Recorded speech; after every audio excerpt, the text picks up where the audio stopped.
negara dan warga negara. Tujuan hukum tata negara yaitu ada 4. Yang pertama, menjaga stabilitas dan ketertiban. Yang kedua, melindungi hak dan kewajiban negara serta mengatur fungsi dan wewenang lembaga negara. Selanjutnya, kita akan mengetahui apa hubungan antara negara itu.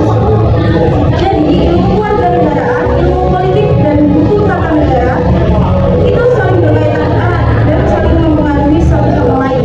Ilmu kewarganegaraan membahas hak dan kewajiban warga negara, sedangkan ilmu politik membahas tentang kekuasaan dan pemerintahan, dan hukum tata negara membahas tentang peraturan dan hukum negara.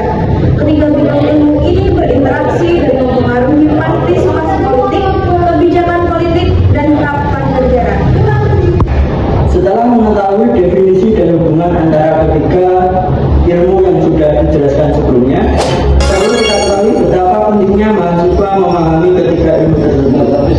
Tentu saja tidak lain untuk membangun kemampuan berpikir kritis dan membangun kemampuan serta kepemimpinan dan meningkatkan kesadaran akan hak dan kewajiban. Dengan demikian, ketiga ilmu ini saling berkaitan dan mempengaruhi salah satu sama lain dalam memahami kehidupan bernegara dan bermasyarakat.